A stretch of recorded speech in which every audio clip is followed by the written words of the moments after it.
Hello there and welcome back to another episode of Check with Tech, your guide to all things tech. I'm your host Yaseen Azzam and let's get started, shall we? First things first, we have some surprising news about the One UI 2 update regarding Samsung phones. A really long time ago, Samsung customer representatives said twice that both the Samsung S8 and the Note 8 will receive One UI 2 updates.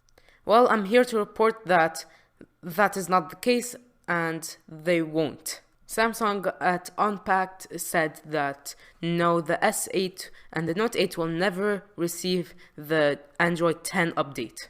The problem is because Samsung's phones are guaranteed for two really big updates, and the S8 and the Note 8 already had them, from Android Nougat to Oreo and then Pie. So it's really hard for Samsung to try to put another big update on a phone that might not even handle it. But don't worry, it will still get security patches. For now. I mean, yes, every phone at some point will stop getting updates. But yeah, now it's the S8's turn. And now moving on with new hopes, we have a new phone from LG. The LG V60 ThinQ 5G with dual screen adaptability. Okay, what does it have? Well, it has a Snapdragon 865, Android 10, 8 gigs of RAM, 128 gigabytes of storage with 2 terabytes of micro SD card storage. Yes, 2 terabytes. It has a 6.8-inch POLED display with Full HD Plus, and as I said before, dual screen adaptability, a 5000 mAh battery, 2 cameras on the back, a 30 megapixel f1.9 117 degree ultra wide angle, and a 64 megapixel f1.8 main camera. Along with that, you have a time of flight sensor, and on the front you have a 10 megapixel f1.9 camera. It has IP68 and yes, a headphone jack.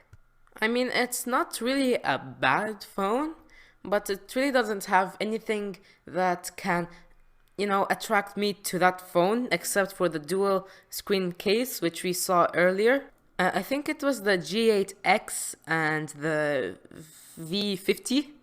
So yeah, I mean, it's not really a new concept for phones, and neither does it have a really, really good spec sheet. It's just a flagship phone that tries its best to separate itself from others, but really, I mean, I don't think there's any other difference. Especially for its price. I mean, $1,000 is a lot.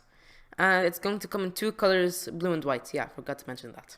Overall, just flagship specs, but very mediocre concept. I mean, the idea was new at the time, but now, I mean, it's about to become the norm.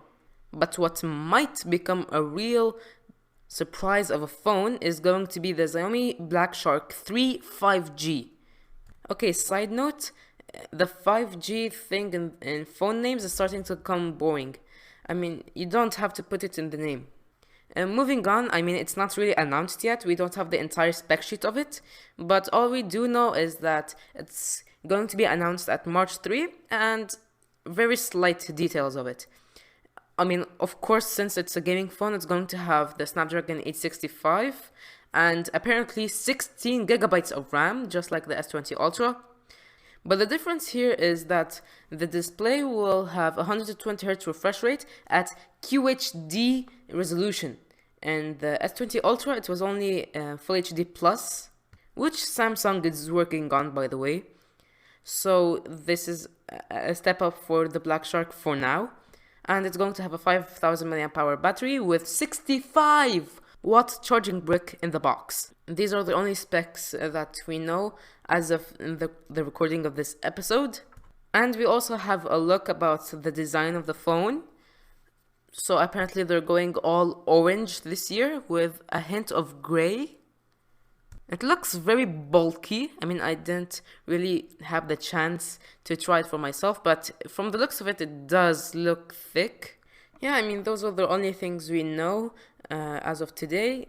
Obviously, I'm going to talk about the entire spec sheet of it next week. So I'm really excited to see what Xiaomi can do for its first 5G phone, which really isn't that big of a deal nowadays. I mean, if you want to put 5G, you don't have to put it in the name. It's going to become too long. A perfect example of this is the successor to the Huawei Mate X, the Huawei Mate XS.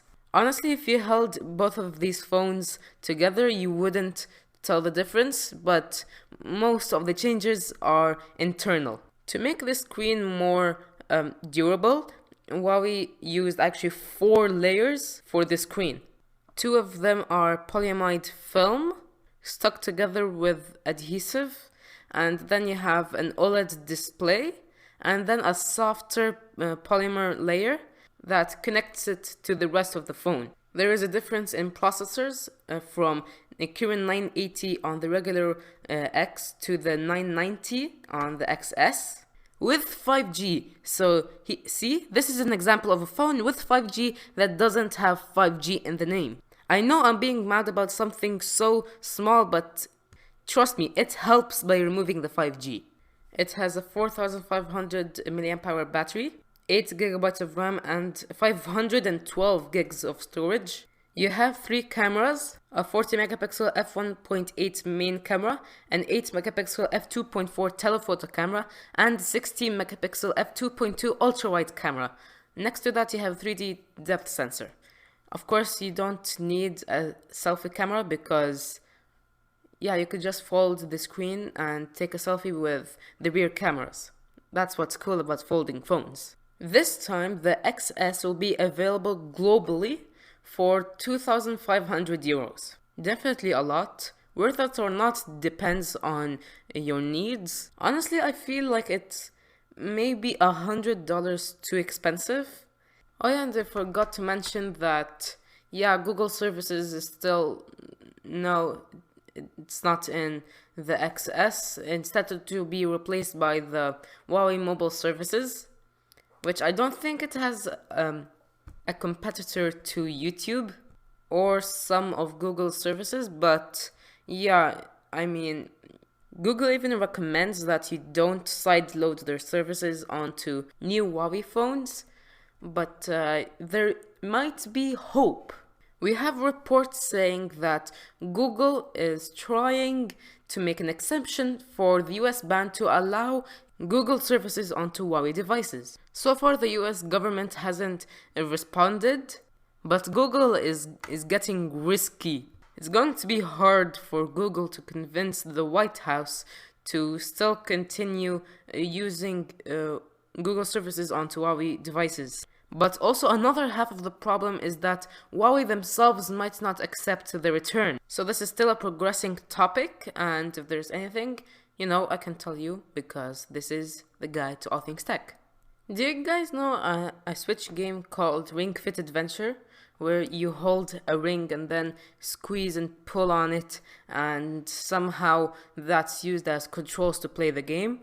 Well, Tempo did something similar, but now it's with actual gym equipment. Well, what is it? It's a 42-inch screen with 3D machine vision that can track your position and your posture. And the display will show a digital trainer that could encourage you and correct your mistakes and all of that. And then under that, you have a cabinet with dumbbells and barbells and weights, workout mats, recovery foam rollers, and a heart rate monitor. And all of those are worth $2,000, and you can pre-order it now. You can participate in on-demand classes, and you can compete with others online. Yes, so basically you can have an in-home gym with competitions with people all around the world. And all of it's digital. I mean, that's pretty impressive. I mean, I don't have a lot to say about it because I still haven't tried it yet. But from the looks of it, it does sound pretty neat. It is a good idea. I mean, why not have your entire gym just inside your house with a digital avatar as your trainer? I am worried that there might be some software problems because it's going to be pretty hard to accomplish all of that, but I'm looking forward to trying it soon. And that, ladies and gentlemen, concludes this week's summary of everything that happened. Thank you guys so much for listening. I hope you enjoyed. Please listen to my other episodes in the podcast, and don't be afraid to leave a review on Apple Podcasts. As always, this is Yaseen Azzam signing out. See you next weekend.